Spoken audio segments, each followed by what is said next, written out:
तो गाइज आज इस वीडियो में हम जो न्यूज़ रीड करने वाले हैं वो काफ़ी इम्पोर्टेंट भी है और इस न्यूज़ के अंदर काफ़ी सारे ग्रामेटिकल रूल्स का यूज हुआ है। तो active voice tense, passive voice tense, indefinite, continuous, perfect, तीनों का ही आपको इस न्यूज़ में यूज मिलने वाला है। साथ में मोडाल वर्ब्स का यूज, कुछ स्ट्रक्चर्स जैसे कि लाइकली टू और कुछ ऐसे ऐसे फ्रेजेस हैं जैसे कि टेकन इनटू अकाउंट। तो काफी सारी चीजें मैं आपको एक्सप्लेन करूंगा और बहुत अच्छे लेवल का ये न्यूज है, तो आप इसको एंड तक देखिएगा। पसंद आए तो कमेंट करके जरूर बताइएगा और अपने दोस्तों के साथ शेयर जरूर करें। और अगर आप मुझे इंस्टाग्राम, व्हाट्सएप चैनल या फेसबुक पेज पर फॉलो करना चाहते हैं तो सभी के लिंक्स आपको नीचे डिस्क्रिप्शन बॉक्स में मिल जाएंगे। और अगर मेरी बुक बाय करनी है तो नीचे लिंक दिया हुआ है, आप वहां से बाय कर सकते हैं।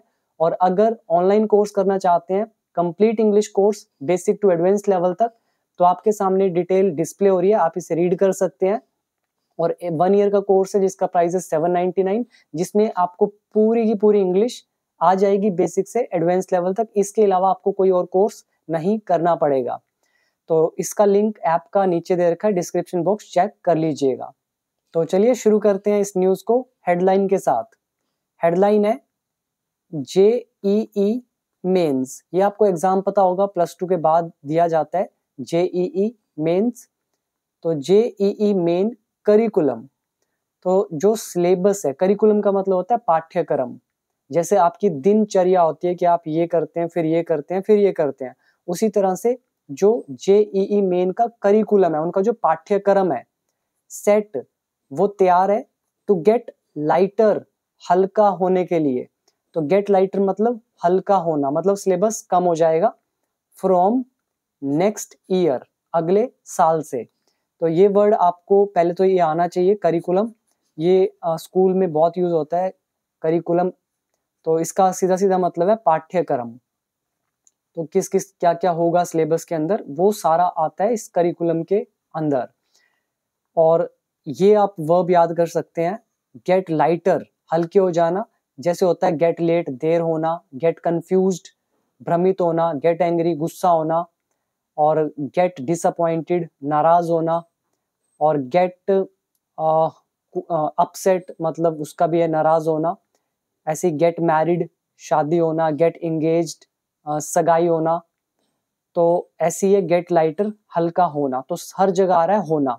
तो गेट के बाद जो ये वर्ड लिखा जाता है, ये एक्चुअली एडजेक्टिव होता है और कई जगह दिखने में लगता है कि वो वर्ब की सेकंड फॉर्म है, पर वो सेकंड फॉर्म नहीं होती है या थर्ड फॉर्म नहीं होती है। वो दिखते वर्ब जैसे हैं बट होते एडजेक्टिव्स हैं। तो पूरा मतलब हो गया जेईई मेन करिकुलम जो है पाठ्यक्रम, वो तैयार है हल्का होने में, कम होने में अगले साल से। यहाँ पे लिखा हुआ है एनटीए। एनटीए किसको बोला गया है? तो यहाँ पे आपको नीचे दिख जाएगा, यहाँ पे देखिए नेशनल टेस्टिंग एजेंसी, तो इसी को बोलते हैं NTA. Likely to announce.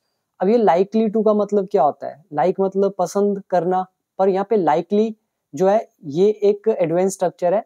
It is likely that, उसके बाद एक सेंटेंस, एडवांस में subject is am are likely to. तो ये हेडलाइन है इसलिए शॉर्ट में लिखा हुआ है और इसका मतलब होता है संभावना होना। जैसे हम बोलते हैं Dhoni is not likely to play in this tournament, कि धोनी की इस टूर्नामेंट में खेलने की संभावना नहीं है। इसी तरह से NTA likely to announce, NTA संभावना है कि वो अनाउंस करेगी। अनाउंस मतलब होता है घोषणा करना।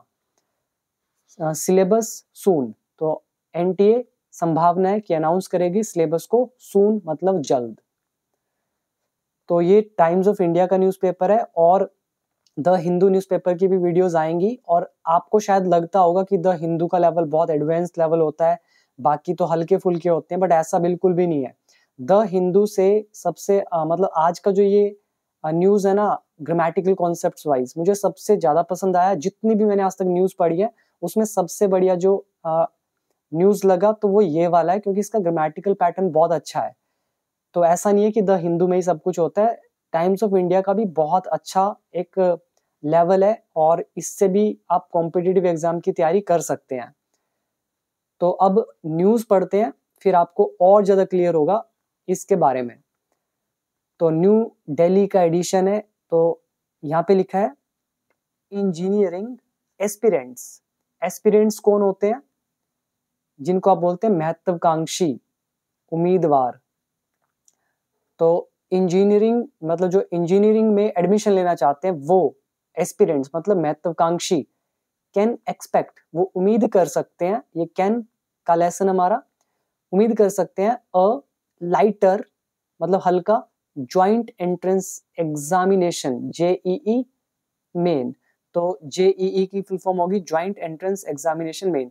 तो सीधा मतलब हुआ कि जो इंजीनियरिंग में एडमिशन लेने वाले महत्वाकांक्षी है वो उम्मीद कर सकते हैं कि ये जो जेईई मेन का एग्जाम है वो थोड़ा हल्का आएगा कम सिलेबस के साथ नेक्स्ट ईयर अगले साल।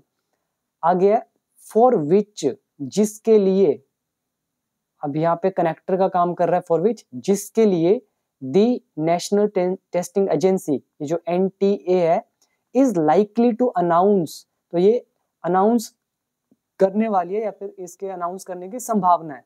यहाँ पे स्ट्रक्चर यूज हुआ लाइकली टू, और ऊपर भी मैं हाईलाइट कर रहा हूँ लाइकली टू। और यहाँ पे आपको मैं बता दूं अनाउंस और डिक्लेयर में क्या अंतर होता है। अनाउंस मतलब भी घोषणा करना, ऐलान करना, डिक्लेयर मतलब भी घोषणा करना। अनाउंस जो बोलकर करी जाए, डिक्लेयर जो रिटर्न में की जाए। ठीक है, अनाउंस मतलब टेलीविजन पे बोल दिया तो वो अनाउंसमेंट होगी, आप क्लास में जाके अनाउंसमेंट करते हैं। लेकिन हम बोलते हैं सरकार ने छुट्टी डिक्लेयर कर दी, मतलब वो लिखित में आती है रिटर्न में, इसीलिए वहां डिक्लेयर यूज करते हैं।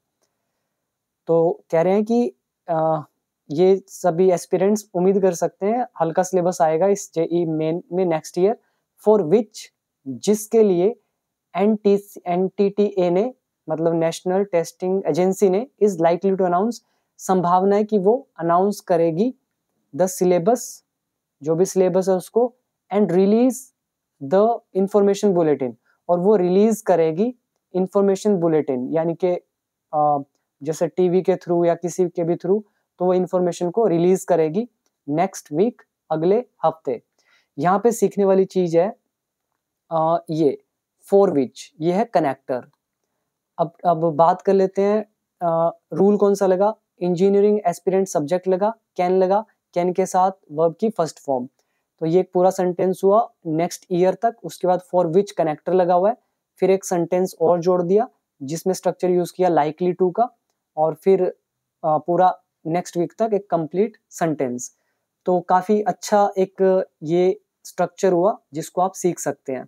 और लाइकली टू का वीडियो मुझे नंबर याद नहीं है, आई थिंक 132, 133 या 130 के आसपास ये वीडियो मैंने बना के आपको दिया हुआ है 10 एडवांस्ड रूल के अंदर, देख लीजिएगा इनसाइड द कोर्स। तो आगे है रैशनलाइजेशन ऑफ सिलेबस। पहले तो इसका मतलब ही समझ लो कि रैशनलाइजेशन क्या होता है।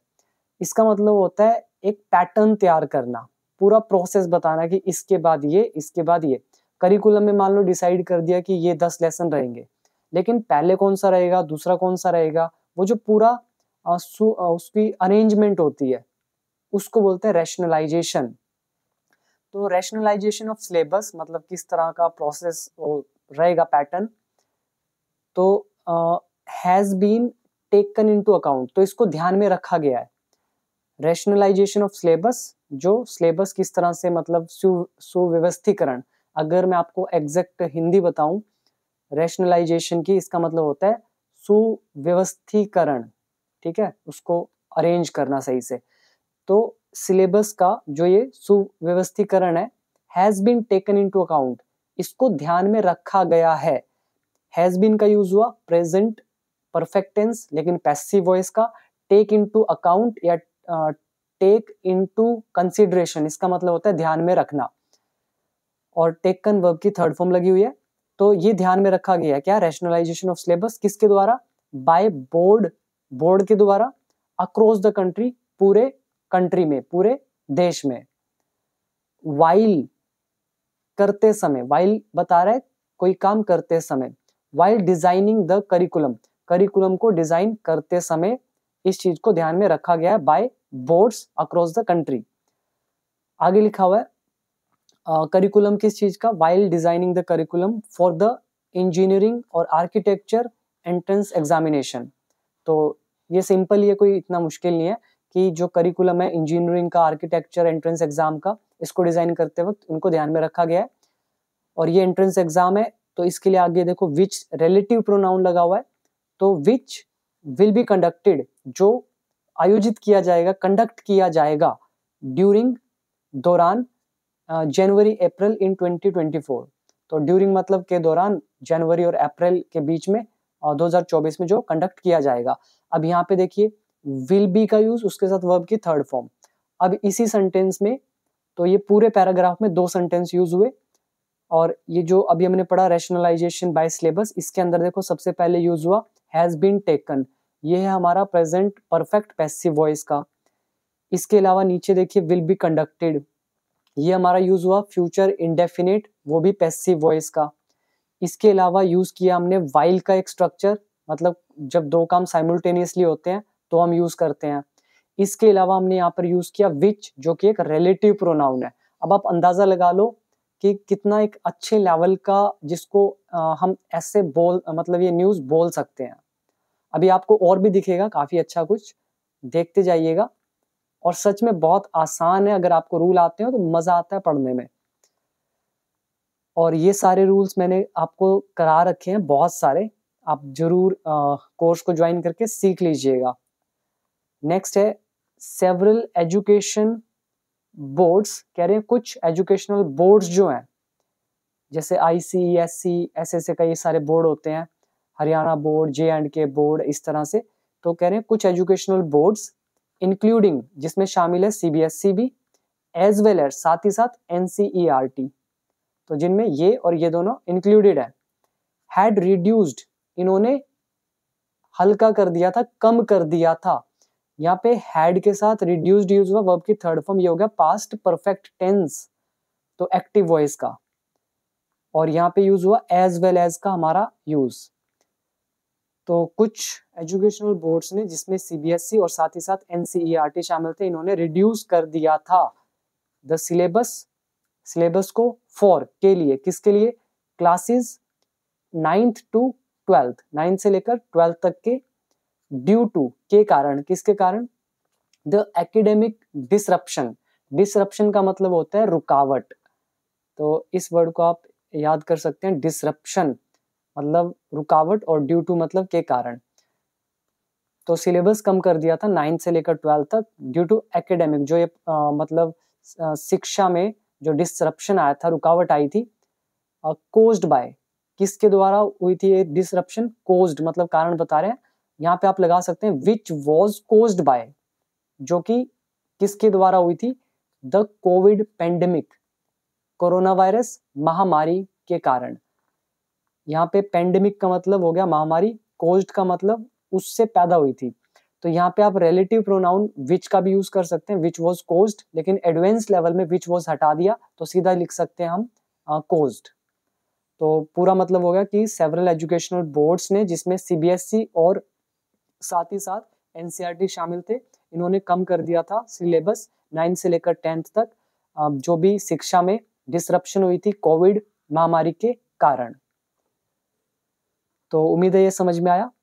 आगे देखते हैं, द करंट बैच, मतलब जो फिलहाल अभी जो बैच चल रहा है ऑफ क्लास 12th, जो अभी मतलब इस समय जो 12th क्लास के बच्चे हैं, वो current batch, was in class 9th, वो 9th क्लास में था, इन 2020, 2020 में वो 9th क्लास में थे, जो आज मतलब 2023 में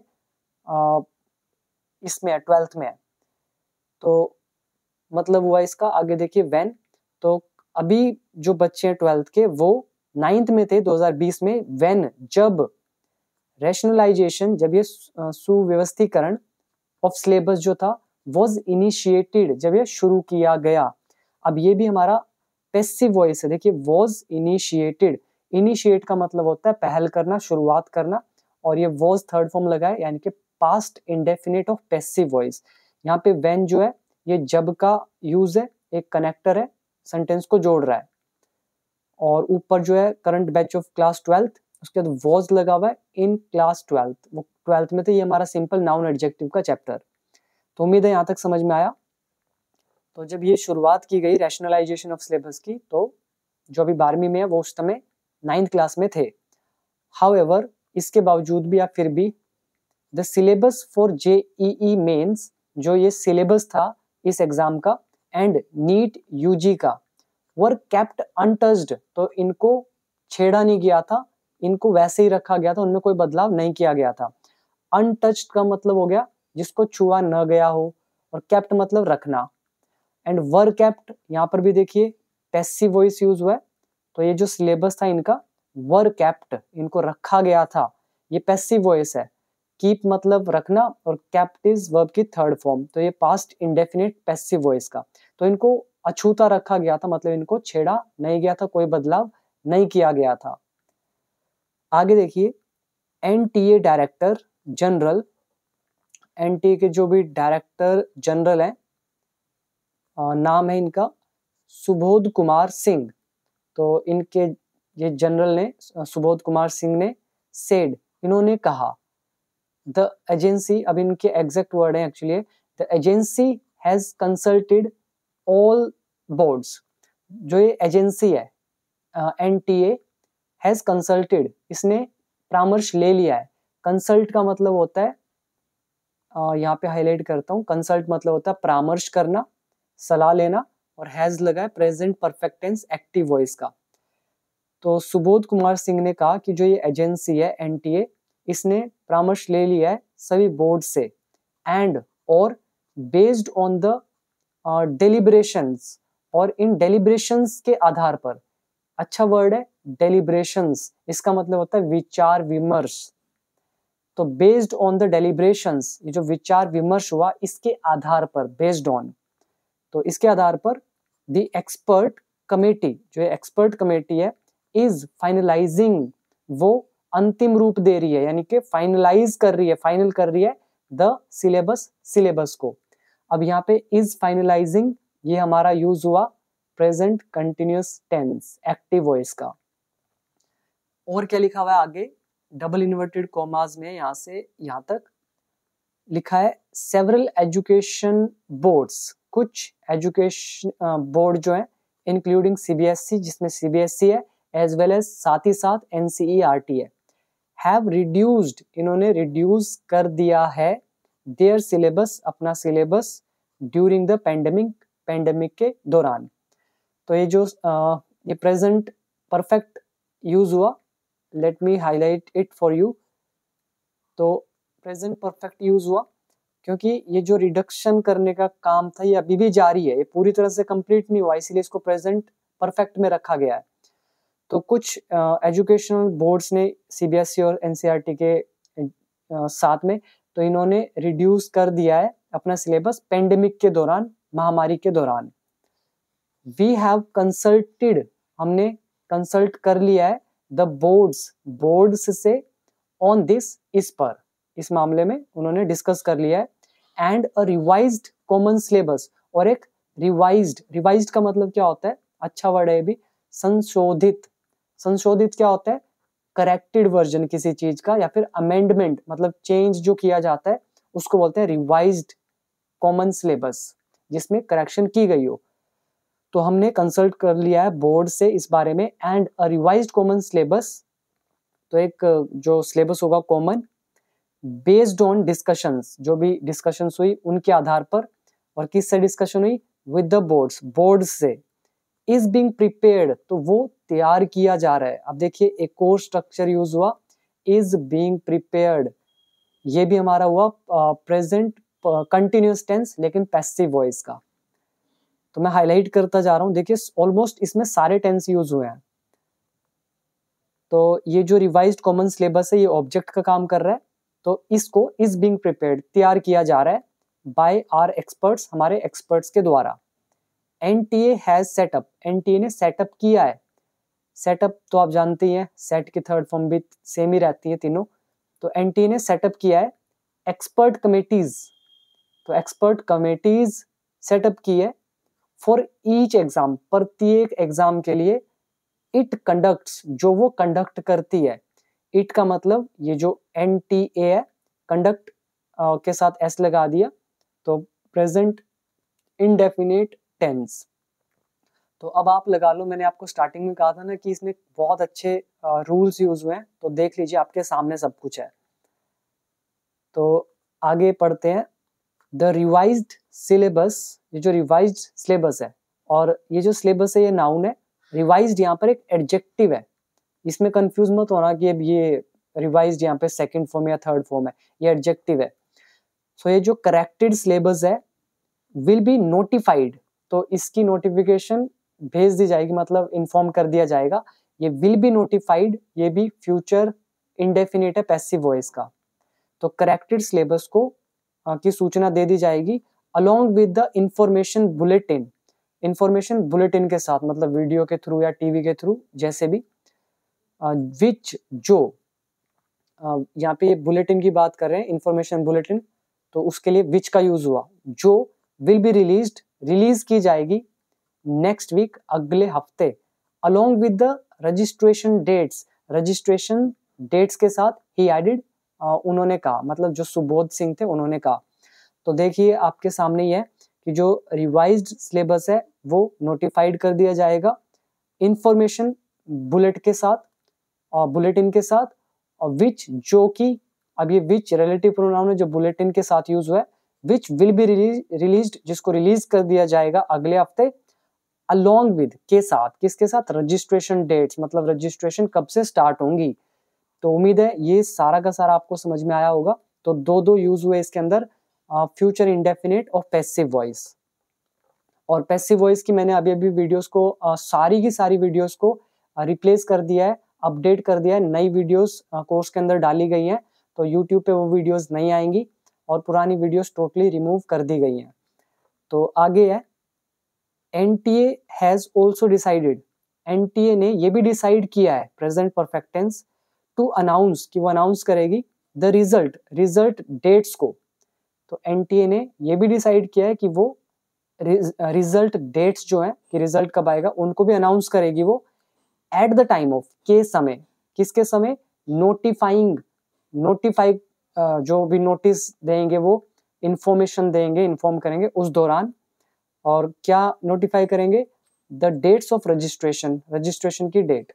पूरा मतलब ये हो गया कि एनटीए ने ये भी डिसाइड कर लिया है कि वो अनाउंस करेंगे रिजल्ट डेट्स को एट द टाइम ऑफ, के समय, मतलब जो रजिस्ट्रेशन की डेट्स होंगी उनको जब बताया जाएगा तो उनके साथ रिजल्ट की डेट्स भी बताई जाएंगी, ये मतलब हुआ पूरा। आगे है, डबल इन्वर्टेड कॉमास में लिखा है, कैंडिडेट्स, जो उम्मीदवार हैं, एस्पिरेंट्स मतलब, गो थ्रू, वो गुजरते हैं, जैसे we go through a lot of ups and downs while learning English, मतलब हम काफी उतार चढ़ाव से गुजरते हैं इंग्लिश सीखते समय। ऐसे ही कैंडिडेट्स गो थ्रू, तो कैंडिडेट्स गुजरते हैं, गो थ्रू अ टफ टाइम, एक मुश्किल दौर से, मुश्किल समय से, गेसिंग, मतलब अंदाजा लगाने में, द रिजल्ट डेट्स, कि रिजल्ट की डेट क्या होगी, उनको पता नहीं होता कब आएगा, तो वो एक टफ टाइम से गुजरते हैं गैस करते हुए कि रिजल्ट डेट क्या होंगी। फ्रॉम 2024 से, 2024 से, द रिजल्ट डेट्स जो हैं, तो result dates will be notified, तो इनको भी नोटिफाई कर दिया जाएगा। Again passive voice, will be verb की थर्ड फॉर्म, नोटिफाइड कब किया जाएगा, एट द टाइम ऑफ, के समय, किसके समय, रिलीजिंग द इंफॉर्मेशन बुलेटिन, जब ये इंफॉर्मेशन बुलेटिन रिलीज किया जाएगा उस दौरान रिजल्ट की डेट भी अनाउंस कर दी जाएगी। This will not only help the aspirants but also the institutions, देखिए बहुत अच्छा यूज हुआ है ये, नॉट ओनली बट ऑल्सो का, अगेन ये हमारा कंजंक्शन है जो हमने किया था वर्कबुक पार्ट 2 में, आइदर और, neither nor, not only but also, as well as, both, और एज एडजेक्टिव एज, ऐसे बहुत सारे लेसन किए थे हमने पार्ट 2 के अंदर, तो ये अगेन यहाँ पे आ रहा है। तो ये जो है, this will not only help the aspirants, ये केवल एस्पिरेंट्स की हेल्प नहीं करेगी बट इंस्टीट्यूशंस की भी मदद करेगी, ये जो नोटिफिकेशन है, इन प्लानिंग, प्लानिंग करने में, योजना बनाने में, देयर एडमिशन साइकिल, उनके एडमिशन साइकिल को, said the director general, general director ने कहा। तो आगे करते हैं, और यहाँ पे मैं एक चीज इसमें चेंज करना चाहूंगा, अगर जो ये है ना एक्चुअली जो रूल होता है, मैं यहाँ पे लिखता दिस विल हेल्प, ये मदद करेगी किसकी, not only aspirants but also the institute, क्योंकि अगर नॉट ओनली के बाद हम एक नाउन लगा रहे हैं तो बट ऑल्सो के बाद भी दूसरा नाउन यूज किया जाना चाहिए। तो नॉट ओनली के बाद जो हेल्प लगा हुआ है तो इसकी अच्छी जो पोजीशन है वो होती है यहाँ पर, क्योंकि हेल्प दोनों के लिए कॉमन है। This will help the aspirants, this will help the institutes, तो हेल्प कॉमन हुआ तो हेल्प बाहर होना चाहिए। So this will help not only the aspirants but also the institutes in planning there admission cycle, तो ये होना चाहिए। तो छोटी ऐसा चलता है बट ऐसा भी लिख सकते हैं, कोई दिक्कत नहीं है। आगे है the agency is also trying, agency ये भी कोशिश कर रही है, तो ये प्रेजेंट कंटिन्यूस टेंस, वो ये भी कोशिश कर रही है टू एंश्योर, सुनिश्चित करने की, सुनिश्चित मतलब होता है पक्का कर लेना, तो वो ये भी पक्का करने की कोशिश कर रही है दैट की ऑल कैंडिडेट्स आर अलॉटेड, कि जो सारे कैंडिडेट्स हैं उनको आवंटित कर दिया जाए, मतलब अलॉट कर दिया जाए। जैसे हमें अलॉटमेंट नंबर मिलता है कि आपको इस कमरे में बैठना है, तो आपको इस शहर में जाना है, तो अलॉट किया जाता है हर बंदे को नंबर या स्टेट या फिर रूम, इस तरह से। तो एजेंसी ये भी कोशिश कर रही है कि वो सुनिश्चित करे, पक्का करे कि all candidates are allotted centres, कि सभी कैंडिडेट्स को अलॉट किए जाएं सेंटर्स क्लोज टू, पास में, देयर परमानेंट या करंट रेजिडेंस एड्रेसेस, जो भी उनका परमानेंट या फिर जो फिलहाल का रेजिडेंस एड्रेस है, निवास स्थान, निवास एड्रेस, उस पर, उसके पास उनको मतलब अलॉट किया जाए। तो ये आर अलॉटेड, ये again present perfect, present indefinite है पैसिव वॉइस का, और एंश्योर मतलब सुनिश्चित करना, और ऊपर यूज हुआ is also trying, present continuous tense active voice. आगे फिर डबल इन्वर्टेड कॉमा लगा हुआ है, और यहाँ तक ही सेड, उसने कहा, क्या बोला, वी विल एंश्योर, हम सुनिश्चित करेंगे, पक्का करेंगे, दैट की नो कैंडिडेट इज रिक्वायर्ड, कि किसी भी कैंडिडेट को जरूरत ना हो, नो कैंडिडेट इज रिक्वायर्ड, किसी कैंडिडेट को जरूरत ना हो टू ट्रैवल, यात्रा करने की, out of their home, home state, अपनी होम स्टेट से बाहर, टू टेक टेस्ट, टेस्ट लेने के लिए, देने के लिए। अब यहाँ पे देखिए हम बोलते हैं पेपर देना, हिंदी में आता देना, पर इंग्लिश में लिखते हैं टेक, ये तो बहुत बार आपको मैंने बताया है। आगे देखिए आर एफर्ट विल बी, हमारा एफर्ट होगा टू अलॉट, अलॉट करना सेंटर्स। अब यहाँ पे एक बहुत ही खूबसूरत सा स्ट्रक्चर है जो बहुत लोगों को पता ही नहीं होता है, विल बी टू। अब आप खुद सोच के देखिए, क्या ये विल बी टू आपको पता है? जिन्होंने तो पढ़ा है वो तो पता होगा उनको, लेकिन बहुतों को पता ही नहीं लगता, ये विल के साथ बी लगा दिया, फिर टू भी लगा दिया। आपने is to, am to, are to का लेसन किया था, उसका पास्ट किया था, was to, were to, workbook part 1 में मैंने आपको कराया था, वीडियो नंबर आई थिंक 40-50 के बीच में था वो। तो उसी का फ्यूचर क्या होता है, इज एम आर का पास्ट होता है वॉज वर, फ्यूचर होता है विल बी, और इस के बाद टू लग रहा है तो विल बी के बाद भी टू लगना चाहिए। तो आर एफर्ट विल बी, हमारे एफर्ट्स होंगे टू अलॉट, अलॉट करना सेंटर्स, तो ना होगा, नी होगी, ने होंगे, तो विल बी टू। तो हमारे एफर्ट होगा अलॉट करना centres as close as possible, जितना भी नजदीक हो सके उतना नजदीक, टू द परमानेंट और करंट रेजिडेंस ऑफ स्टूडेंट्स, जो भी स्टूडेंट्स का परमानेंट या करंट रेजिडेंस है उसके जितना करीब हो सके तो वो अलॉट करना सेंटर्स उस जगह पर। ये हमारे होंगे एफर्ट्स। उम्मीद है यहाँ तक पूरा समझ में आया। तो एक लास्ट पैराग्राफ रह गया है, एंड इससे पहले अगर वीडियो पसंद आ रही है, सच में सीखने को मिला, तो कमेंट करके जरूर बताइएगा, एक इंस्पिरेशन मिलती है इस तरह की और वीडियोस लाने की। तो आई थिंक द हिंदू से बेटर ये एक्सप्लेनेशन है जिससे आपकी इंग्लिश इंप्रूव हो रही है, क्योंकि मैं एक इंग्लिश का टीचर हूँ, तो मैं इंग्लिश टीच करता हूँ, तो इसीलिए बेटर रहता है कि इस तरह के और एसेज या न्यूज़ या स्टोरीज हमें मिल सके। और आप में से कोई भी इंग्लिश सीखना चाहता है, ये सारी चीज़ें मैंने सिखाई हैं, सीखना चाहता है तो आपको नीचे लिंक मिल जाएगा, डिस्क्रिप्शन बॉक्स चेक कर लीजिएगा, या फिर प्ले स्टोर से मेरा ऐप डाउनलोड कर लीजिएगा, बिकम इंग्लिश चैंपियन, जिसके अंदर पूरा कोर्स आपको मिल जाएगा। 500+ वीडियोस होंगी, बेसिक टू एडवांस लेवल तक सारे रूल्स कवर होंगे, और पूरे डिटेल में with examples from Hindi to English. तो लिंक है नीचे, और अगर सिर्फ बुक बाय करनी है, मेन बुक, तो वो भी बाय कर सकते हो, चेक कर लीजिएगा डिस्क्रिप्शन बॉक्स। तो लास्ट पैराग्राफ है, एनटीए ने रिलीज किया इट्स 2024 एग्जाम कैलेंडर। तो एनटीए ने रिलीज किया पास्ट इंडेफिनिट एक्टिव वॉइस का अपना 2024 का एग्जाम कैलेंडर रिलीज किया इन सितंबर में। अब कोमा लगा दिया, आगे दे रहे हैं इंफॉर्मेशन 3 months इन एडवांस, मतलब 3 महीने पहले ही, एज कंपेयर्ड टू 2023। तो 2023 में 3 महीने बाद आया था शायद दिसंबर में, और अब की बार कह रहे हैं कि इन्होंने 2024 का एग्जाम कैलेंडर सितंबर में, यानी कि 3 महीने इन एडवांस मतलब होता है पहले ही, तो एज कंपेयर्ड टू की तुलना में 2023 के, तो उन्होंने पहले ही रिलीज कर दिया। फॉर किसके लिए, ये किसके लिए था कैलेंडर, जेईई मेन एग्जाम के लिए, सीयूईटी अंडर ग्रेजुएट के लिए, पोस्ट ग्रेजुएट के लिए, नीट यूजी का एंड यूजीसी नेट का। The 2 cycles of JEE main के 2 एग्जाम होते हैं, 2 साइकिल्स होते हैं, तो दोनों साइकिल्स विल बी हेल्ड, वो होंगे। अब ये विल बी जो है विल बी हेल्ड, तो ये भी फ्यूचर इंडेफिनिट है, पैसिव वॉइस, जैसे मीटिंग होगी, मीटिंग विल बी हेल्ड, ऐसे ही ये एग्जाम विल बी हेल्ड। तो ये इसके 2 साइकिल हेल्ड होंगे फ्रॉम जनवरी टू 24 फरवरी, मतलब जनवरी 24 और फरवरी 1 के बीच में सेशन 1 होगा, अप्रैल 1 से अप्रैल 15 तक 2024 सेशन 2 होगा। तो उम्मीद है कि आपको ये पूरा ऐसे समझ में आया होगा, मजा आया होगा पढ़ने में। तो अब आप चाहें तो मेरा कोर्स ज्वाइन कर सकते हैं, लिंक आपको नीचे दे रखा है, तो जरूर कीजिएगा ज्वाइन, और वीडियो को शेयर कर दें। वीडियो पसंद आई हो तो कमेंट करके जरूर बताएं। मिलते हैं इसके बाद अगली वीडियो में और एक